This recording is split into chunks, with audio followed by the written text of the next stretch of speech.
So, this is not a lecture, actually. We could spend 6 months and a year maybe discussing this topic. This is not something that we can cover, either you or I, in conversation in an hour. This should be a conversation that we have consistently, because we are weak.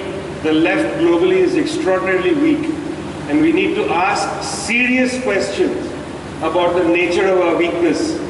There is an important Guinea-Bissauan Marxist leader who in the 1960s and 70s led his country to independence.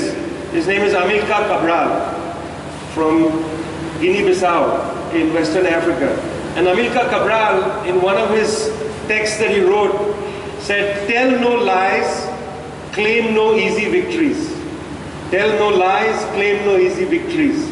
Our movement has to be honest and sober about its strength, its weakness, its possibilities, the obstacles before it. There's no point lying to each other about our strength, our possibilities. At the same time, tell no lies, claim no easy victories. At the same time, the worst reaction to sober thinking is complete defeat, is to walk away from it all, to feel completely annihilated by reality, to say to yourself, things like revolution are impossible. You know, a lot of people on the left have decided to suspend talk of revolution because they say the time is not right. But the fact is that we are 1 year from the anniversary of the Russian Revolution of 1917. And in 1914 and 15, only a handful of revolutionaries believed in a certain point of view, which is that a revolution was possible. I mean, earlier in the 20th century, Rosa Luxemburg attacked Eduardo Bernstein because Bernstein had written a book called Evolutionary Socialism, arguing that a revolution is not possible, it's not on the cards, and that capitalist society will evolve into socialism by itself. And what a Marxist movement must do is help it in its evolution. And Rosa Luxemburg wrote a terrific attack at Bernstein called Reform and Revolution, where she argued that capitalism is not capable, she demonstrated capitalism is not capable of evolving into socialism. Capitalism is only capable of crisis and recovery. And it is the opportunities afforded by capitalism's turbulence and its impossibility to evolve that the socialist has to argue their program. Hence, she said, it's a choice between socialism and barbarism. Barbarism is the natural state. Capitalism will evolve into barbarism. It's socialism that is its antidote. So at the same time as we have to be sober and say, look, we are weak. We have to admit to ourselves there is weakness on the global level. As you said, the far right has gained. The extreme center has gained. You know, the neoliberals have gained. We are weak. We are suffering defeats in too many places. At the same time as we recognize that, we should not go into defeatism. Say that revolution is impossible. Annihilate our own ideology. We have to be both honest and at the same time hopeful. Which is why Gramsci borrowed that slogan from Romain Rolland. Romain Rolland was a liberal writer who wrote, I think, a book on Gandhi as well. And Rolland had a slogan where he said, optimism of the will, pessimism of the intellect, which Gramsci borrows. And I think that slogan, which we hear off and on, is really a representation of our place, the dialectical representation of our thinking in this reality. On the one side, we should honestly look at reality and say we are weak and we need to study our weakness. Why are we weak? At the same time, we have to be optimistic about our possibilities, because if we are not optimistic, the future is barbarism. In that sense, socialism is the antidote to reality. So we have to maintain our revolutionary commitment to transformation. And I'm afraid across the global left, people have stopped talking about revolution. Even in India, our leaders don't talk often about revolutionary change, the need to understand that the solution is not in the present. The solution is in the future we will create. Okay, so you understand, I'm talking now in that space between pessimism and optimism. They are both present. Don't fall for one over the other. Don't be overly hopeful. then you'll bang your head against reality. Don't be overly pessimistic, because we'll all be dead. Because reality will essentially kill us all. So we have to bounce between the two. Now, this morning I had a piece in the Hindu, which is on the ceasefire in Colombia, where the FARC, the major Marxist communist movement, which had been fighting an armed struggle against the Colombian state since the 1960s. It's the longest and most bloody war in Latin America that has been continuously fought from the 1960s till now. The FARC and the government of Santos in Colombia met in Cuba from 2012 till last week, and they signed a ceasefire. This is the most significant event. By the way, this bloody ceasefire was signed the same day as the Brexit, which is why you never heard about it. Because all we are interested in is what's happening in Europe. Because colonialism ended 60 years ago, but our brains are still colonized. We are still interested what's happening with Britain. We don't care what's happening with Colombia. Nobody reads the news, what's going on over there. It's a very significant event that the Colombian civil war has come to an end. Now, I interviewed the negotiating team from FARC, and I said to one of them, how can you be sure that the Colombian government, which is fully backed by the Americans through something called Plan Colombia, how can you be sure that the Colombian government is going to honor its agreement? Because in the 1980s, when you came above ground and ran for elections, the security forces executed 2,500 of your cadre, and you went back to the forest.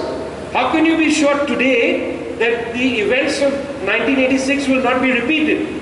And she said to me, we are sure because now in Latin America there are left forces around us that will keep an eye, this was the phrase used, they will keep an eye on what's happening in Colombia. So I said to her, what do you mean left forces? In Brazil there was a coup d'etat. The government of Dilma was thrown out by an essentially fascistic group of thugs who, with using a monopoly media company called Globo, which owns about 40 to 50% of Brazilian airspace, radio, etc., TV, conducted a coup against the government. What left are you talking about? In Venezuela, within a few years, the government is going to be voted out. It is under immense strain. Don't fantasize about Chavez. This is a different period. In Argentina, a bankrupt-minded conservative leader, Macri, defeated the heir of the Peronists in an election which the Peronists should have won, but they picked the worst candidate to lead them to the polls. Sometimes that makes a difference. You know, there's a difference between Hugo Chavez and Nicolas Maduro. Hugo Chavez is an incredibly charismatic person. In a democratic society, who leads you to the polls makes a big difference. We may be Marxists, we may believe that history is through masses and structures, but don't underestimate the power of who's leading you. It makes a big difference.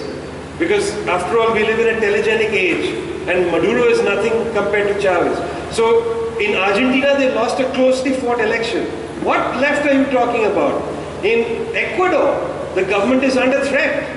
There's no guarantee that the government of Korea is going to last, the next couple of years. Maybe Bolivia they'll last, but even Bolivia, there's immense pressure against the mass government. So who knows what the situation is? In Honduras, there was a coup d'etat in 2009, and last year, a very beloved, indigenous activist against dams was executed in a house. Perhaps by people who backed the coup under the green light from Hillary Clinton's State Department.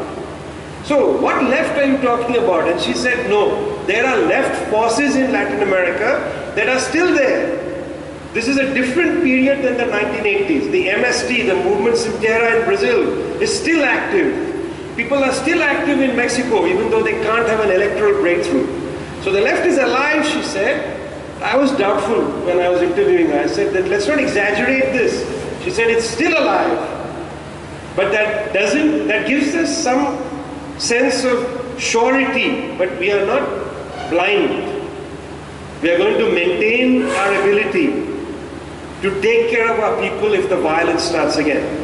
So why begin there? Why begin there Because we have to understand that even in South America, even in Latin America, where there was a breakthrough against neoliberalism in the 1990s, there are setbacks, major setbacks. If you look in Africa, there are deep setbacks against the left. The South African Communist Party has made a big mistake by staying yoked to the African National Congress. Their own base has disappeared. They made a big mistake. The situation is grave there because COSATU, the Congress of South African Trade Unions, which is the main arm of the communist movement in South Africa, is split. The most militant unions, Mine Workers Union and others, have broken away from the left flank, and they are challenging the alliance in power from the left, which is, in a way, it's a healthy thing. But this weakens everybody until they are able to build their strength. So even South Africa, there's a great difficulty in assuming that the left is going to have some power. It's true that in Africa earlier this year, there was the first African left parties conference in Lusaka, Zambia. But if you look at the list of parties that came, they're small. The party that came from Egypt, for instance, Bread and Freedom, is a tiny party, in comparison to what they need to have an influence in Egypt. These are tiny groups. These are not big groups. Africa, there is great weakness. Asia, what can I say? Whole of West Asia is in turmoil. The space for the left is minimal. People in West Asia at most will wish for a liberal outcome to the bloodletting. The space for a revolution is non-existent there. In the rest of Asia, let's not again go a little crazy about Russia. The Russian government is not a left government. The Russian government of Vladimir Putin is not a left government. It is a government of the right center that is directly challenging, for its own geostrategic reasons, Washington DC. That doesn't make it, because it's challenging Washington DC, that doesn't make it the government of the left. It's a government of the right center. The communists in Russia are making a reappearance, but they are nowhere near strength. They are weak. They are weakened even more now because Putin has become so strong. He takes his shirt off, he wrestles with a bear. This kind of macho politics, nobody should assume it's the left, please. In our left, we don't want our leaders to ride on horses bareback. That is without a shirt and say, I'm stronger, I'll eat you. And that's not the politics of my left. Our left is a left that has sympathy and empathy for other people. It's not a macho left. We have no interest in that. So don't be misunderstood by it. Just because Putin is in a geostrategic challenge to the United States doesn't make it left. Across the rest of Asia, let's not even start a discussion on China because that's a waste of time. Okay, that's got its own complexities.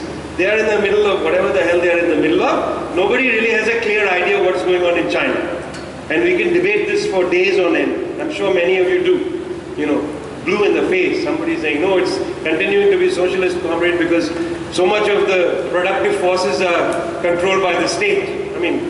What a level to have the discussion at, by the way. Such a mechanical level to discuss what socialism is. I recommend that you go and read Marx's economic and political manuscripts, which perhaps we should publish in the next couple of years in a good edition, economic and political manuscripts. Socialism is to make human beings human. That's what socialism is about. And part of making human beings human is that we don't live in the realm of necessity, where we are starving, without a house. Those things are important. But socialism isn't just about having a house and having a full belly. You have to feel like a human being. And I'm afraid if our measure of socialism is merely how much of the productive forces is owned by the state, then we become mechanical in our thinking. Because socialism for us is when people are able to look at each other and say, you are a human being, I am a human being, I recognize you for yourself. And I'm not a humanist. I'm a Marxist and a communist, and that's how I define socialism. I don't define socialism merely in a mechanical way. We have to define it also in the cultural sense. Okay, we are weak. How do we get strong again and why did we, no, sorry, the other way around. How did we get weak and how do we get strong again? Or why did we get weak? How did we get strong again? No point going back and saying let's learn the lessons of the 19th century. Look, when Marx analyzed capitalism in Capital, Volume 1. How many of you read Capital, Volume 1? Very good. We read it together, that too. Close to is there. Half. Who said half? That's, you see, half. That's like having half a night's sleep. It's not complicated. Was it complicated?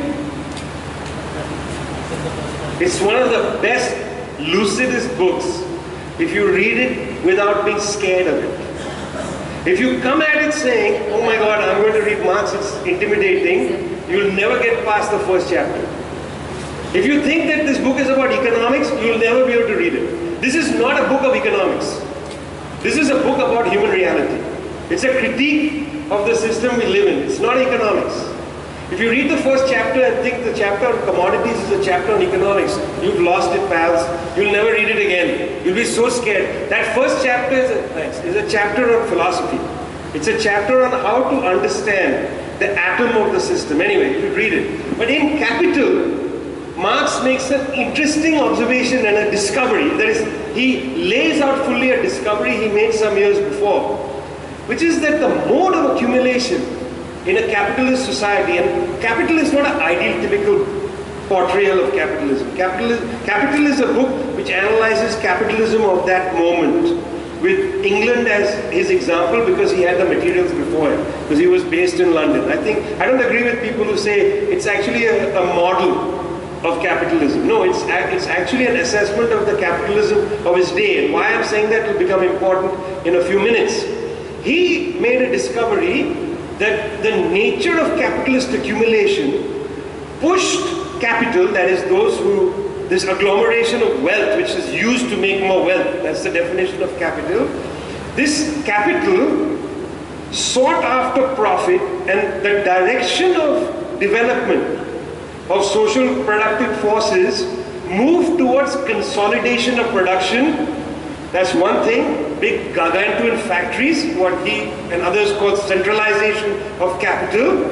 And secondly, because if you centralize capital and want to take care of your competition, you'll try to find any means to make your products cheaper. That's what it is, not efficient, cheaper. In order to cheapen the production cost of your per unit commodity, you are going to use several strategies. One strategy is to make labor work longer. That's the section on the working day. The other one is to substitute labor with a machine. That's the section of the machinery section.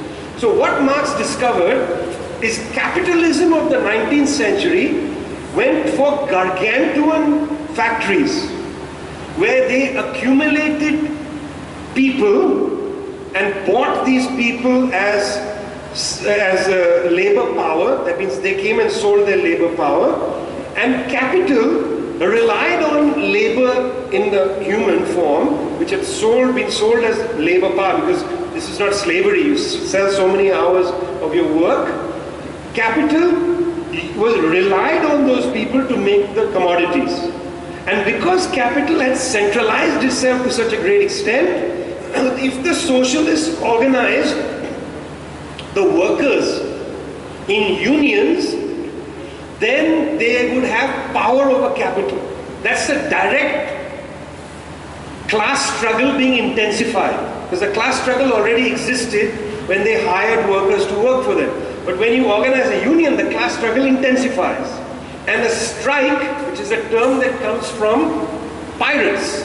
To strike the sails means to bring the sails down of a ship. You strike the sails, and mutinies on the high sea, they struck their sails. You stop work. You strike the power cord and say, we will not work. You block capital.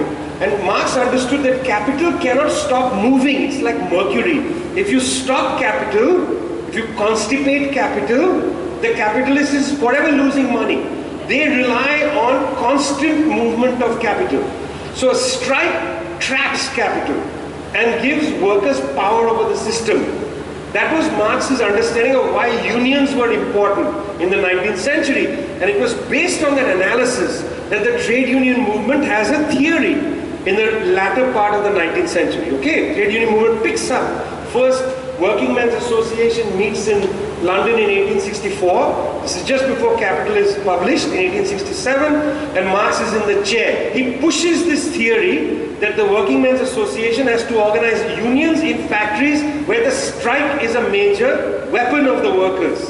In 1871, when the Paris Commune emerges, Marx gets confidence that the Paris Commune is the demonstration of the workers' innate political abilities to take control of cities and countries and things like that. When the Paris Commune is crushed in 1872, in Marx's new preface to the Communist Manifesto, which I think you should read the 1872 preface to the Communist Manifesto, Marx writes, "We have not changed the language of the manifesto written in 1848. We haven't changed the language because this is now a historical document. But in 1872, we have to recognize we are in a moment of defeat. We have to think again about our strategy." It's a very important text. I'm going to jump forward because I'm skipping how Lenin brings to this tradition the importance of the peasantry. I'm going to skip all that. How Mao also brings to this tradition peasantry. We don't have time for all that. Let's go straight to our present moment. 40 years ago, capital changed the nature of its accumulation strategy. Instead of gargantuizing production, capitalism has disarticulated production. And I'll explain that in a minute. Instead of needing to build giant factories where enormous numbers of workers concentrate together, and therefore you can build a union there, and therefore when the union strikes, circuits of capital shut down. You understand? That's the 19th century to the 1970s. From the 70s onwards, capital has changed its strategy. It now operates in a different way.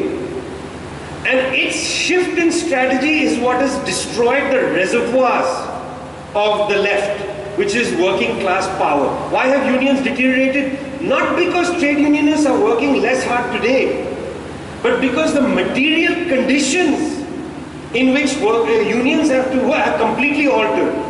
Until we come to terms with that, we won't understand our weakness.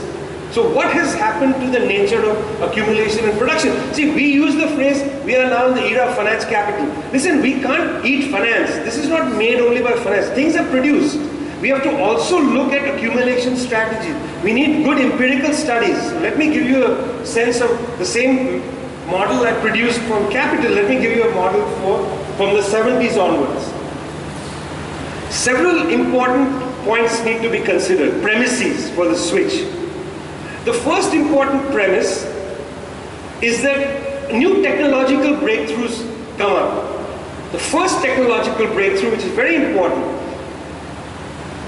is computerization. Because what the computer does is it enables a firm to keep real-time inventories. Okay, so just try to remember the sequence of things I'm going to talk about because they're all related. It's impossible for me to tell all of them in one line. So these are all bricks building a wall, surrounding me, protecting me from your questions. So brick one is, okay, that there is computerization which enables the creation of accurate, to-the-moment databases, which you couldn't do before because when you write things out, it takes time to check. So it cuts down the time for database management. Okay, that's one. Second thing is, satellites are flying around the world. That means that the database can be global. If you have a database in Vietnam, that database in real time can be linked to a database in India. So not only is the database itself, computerization, enable you to create a up-to-the-minute database. So in time, the database is compressed. Time is compressed for the database. When the moment you enter it, everybody in your area can see it, right? So time is compressed. But space also gets compressed in this database. Because as you enter data in Vietnam, you can read it in India. And that's what's made possible by satellites. Previously, it took time because space, what is space? Space is also time. If you're 100 miles away, it takes time to get information there. But if you compress space and time, the time-space compression is not quantum mechanics I'm talking about. This is business theory. So when I'm talking about time-space compression, I'm not saying that time-space continuum is warping. I'm not a weirdo. This is business theory. Okay? So the database now is operating essentially simultaneously across time and space. Third thing that happens, which is extraordinarily important, is that oil prices, after the defeat of the second oil war, Cold War in oil in 1979, oil prices begin to not necessarily stay high, because they don't, but they stabilize. Previously there was great fluctuation in oil prices. Oil prices start to stabilize. And they stabilize on the low end. They're not very high, not like 1973, 79. They come down. Some of this is political because the Saudis become reliable weapons against OPEC. Saudis always betray OPEC. From 79 onwards they betray OPEC. So transportation costs come down. Number 4, shipping has an enormous breakthrough in containerization. Previously when a ship pulled into the port, it took 2-3 days to unload the ship. Now these giant tankers can pull into a port in China and be emptied in hours, because all the goods are in containers.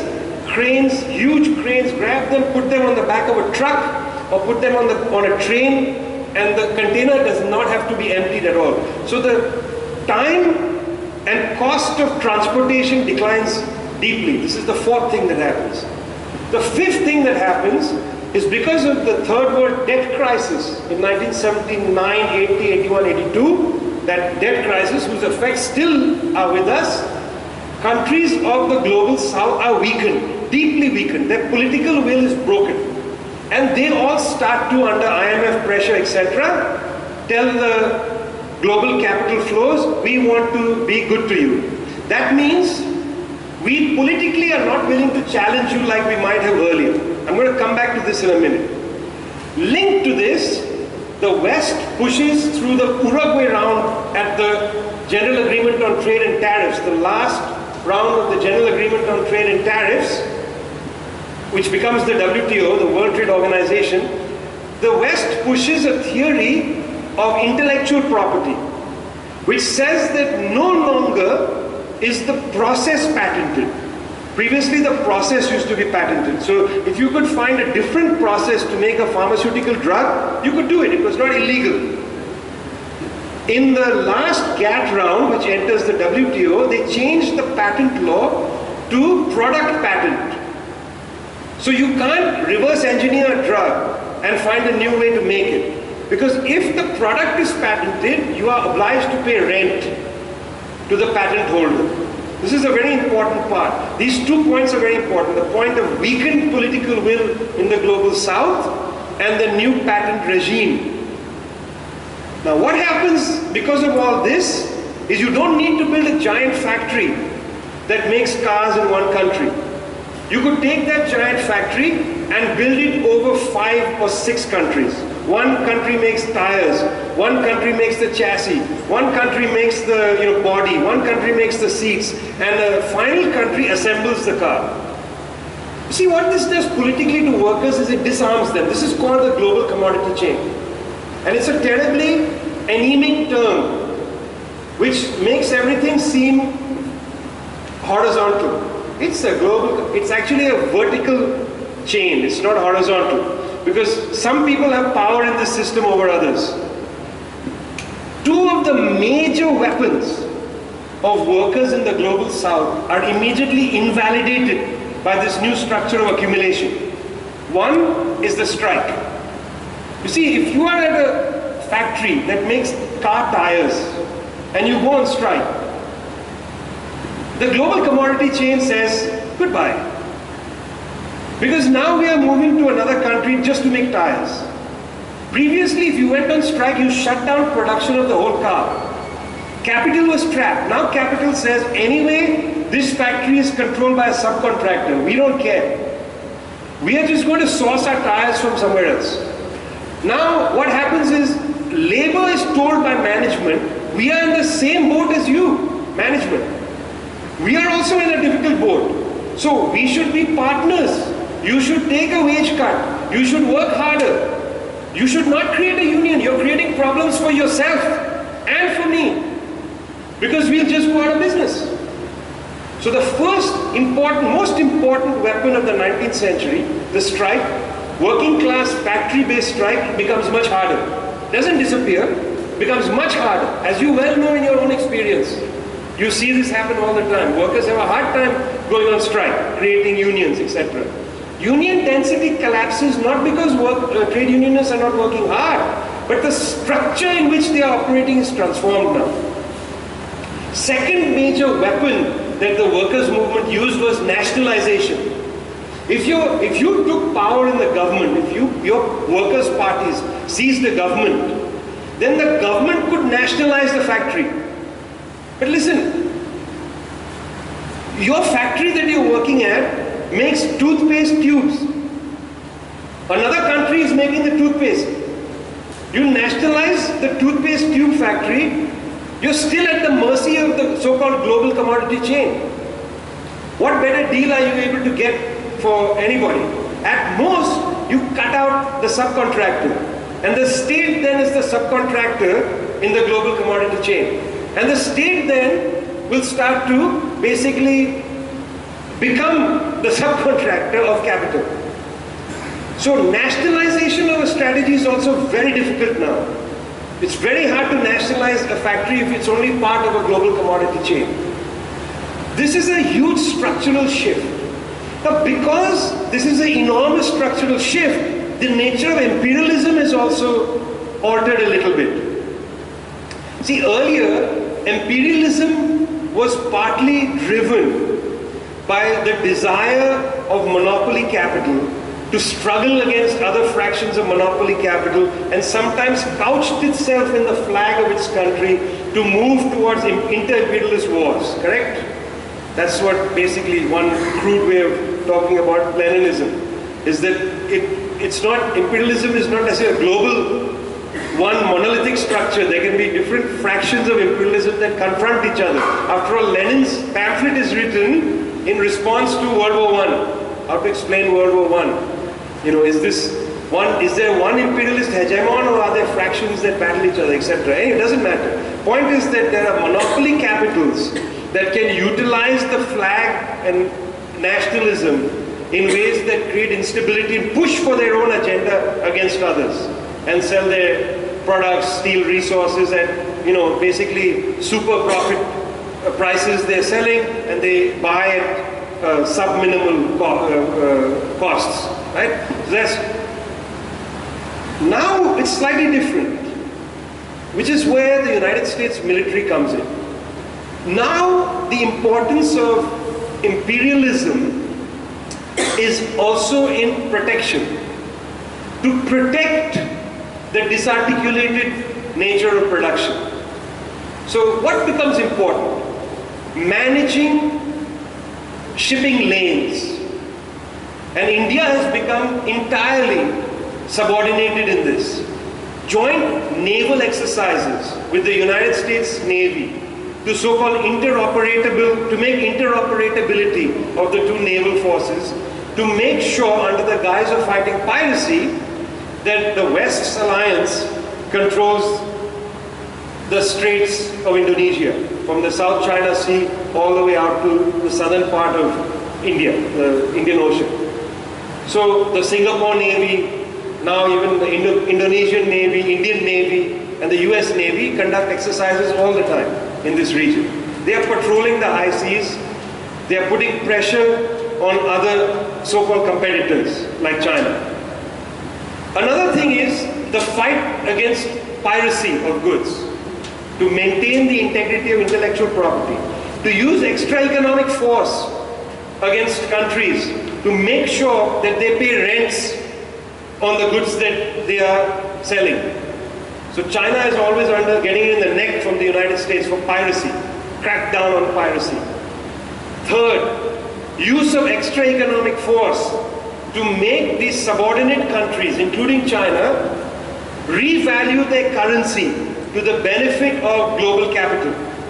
Twice this happened to Japan in the 1980s. Once in 1980s and 1990s. Once in the Plaza Accord in 1985 and in the Reverse Plaza Accord in 1995. Twice Japan shifted its currency to benefit global capital. And this is what they're trying to do with China. Use extra economic force, pressure, political pressure to make the Chinese value their currency to their detriment. Whichever way it goes, whether to make it more expensive or to cheapen it. So imperialism today is functioning at a different level. It's not necessarily about going to war with countries.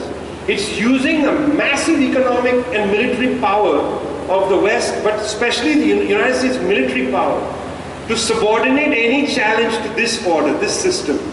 And precisely because the reservoirs of worker power have been depleted, the challenge to imperialism on a global scale has not been mounted. You'll notice that despite the fact that in many, many occasions there's been an attempt to create a new international. Last time was Chavez wanting to create the fifth international. There's no appetite for it. Because partly, who's got the resources to manage an international if you can barely manage the struggle in your own country? No country has the resources. In Venezuela, they don't have the resources. They are fighting a rearguard action against the right wing inside their country. Who's going to create a secretariat that manages, the global coordination of struggles against imperialism? So this weakness that we have is not a weakness of, oh, people are not working hard enough, or they have made this bad strategic decision or that bad. You see, you're sitting with you're driving a car, leaning right into the windscreen, looking at every piece of dirt on the windscreen. Oh, why did you make this decision? That's why we have failed. Why did you make this? That's why we have failed. I'm saying, pull back. Take the bigger picture. Around the world, the left is in disarray. Why? We need to rebuild the reservoirs of working class strength. It's hard to build them in factories. Therefore, some of the main opportunities provided in the last 20 years have been to build working class strength elsewhere. Very quick detour, and I'm going to tell that story and then we can discuss. You see, the point of a communist movement or a left movement is not to build trade unions.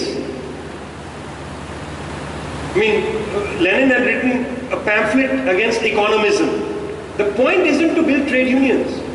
The point is to build a socialist society. Trade unionism is an important and essential arsenal of a socialist struggle. But it's not the only way. The point is to build worker strength and worker confidence, both of them, sorry, the other way around, confidence and strength. Whether you build worker confidence and strength at the workplace or anywhere else is not actually important. If you're able to build worker strength in the factory and unions, go ahead, do it. But if that's difficult, look around and see where else can we build worker strength. Very interesting, in Bolivia, when they were at the weakest part of their struggle in the 1990s, and the trade unions were in serious crisis in Bolivia, the water battle broke out in the town of Cochabamba. And in Cochabamba, what happened was they privatized water supply and the rates rose enormously. There was a lot of frustration in the town, and there had been some sporadic actions against municipal buildings. People go and throw a brick. You can't throw a brick and make a revolution, even though throwing a brick through a window sometimes is a useful tool. It's not itself going to change anything. The trade union, so there's a story in Bolivia which doesn't, the trade union federation in Cochabamba was headed by Oscar Olivares. He was a trade union, very experienced trade unionist. The entire trade union federation said, we have to get involved in the water struggle. And Olivares became the leader of the water fight. Now, later, when books are written about Bolivia, they say Oscar Olivares, the coordinator of the water war. Because guess what happened, people? People were upset. They were so upset by the raise in price, they just decided to protest, and they randomly created a leadership, and leadership randomly chose Olivares, and he somehow miraculously knew exactly what to do, and they won the battle of against privatization. That's what they want to tell you. It's a spontaneous thing. It's civics, you know. What happens is civics, you stand up, do a dharna, and say, we oppose corruption. And then people come and they sit, and somehow they say, wow, you are a leader, because you are such a great guy, you oppose corruption. Let's all oppose corruption, and suddenly there's a revolution. That's the theory that they want you to think is how it happened in Bolivia. But actually, these were seasoned trade unionists who had experience building a movement. They knew what to do. They knew how to protect the people from the police, for instance. When you go to struggle against the state, you're going to get attacked by the police. You have to defend the people. You have to know how to build the ramparts of defense. So these people built the movement. Now, what was unique about them is they didn't sit at the gates of the factory and say, let's keep trying to build a union here. Because the material structure of possibility there had declined. So they went where the temperature was high and they built a major movement. That Cochabamba War becomes an important component in Evo Morales' movement for socialism, MAS. And then they translate that into electoral victory. What I'm saying is that our movements need to realize that capitalism still needs workers. It cannot make a profit merely through the banks. But it has devised a strategy that has made it almost impossible for states to nationalize factories if we take political power, and made it almost impossible for workers to build union at the point of production. Because if you do, they close the factory down. But they still need workers. And they are impoverishing workers. Workers have to live somewhere. Workers have to drink something. Workers have to eat something. Workers have to find a place to educate their children. A socialist movement today, I would argue, needs to build its reservoirs where the workers live. We need to be in bastis. We need to be in favelas. We need to be in slums. We as socialists need to build worker power where workers live. This is not to say you don't build unions. This is a complementary strategy. It's that you don't just believe that at the gates of the factory, revolutions start alone. Revolutions can start when 20 women decide to march down the street and say, today is March 8th. Did you know that, by the way? Did you know that the Russian Revolution begins on March 8th, when the women went out on a march to celebrate March 8th, and then first women came out of factories and joined the march, and then men joined them, and that's the beginning of the Russian Revolution. It starts on March 8, 1917, on International Women's Day. Women begin that revolution because they are fighting to honor the struggles of working women around the world that day in Russia. That was the beginning of, and I hope next year when we celebrate the Russian Revolution, we don't celebrate it as a revolution of men, because we'll forget the essence of what that revolution really was. It starts on March 8, 1917. It doesn't start when Lenin storms the Winter Palace.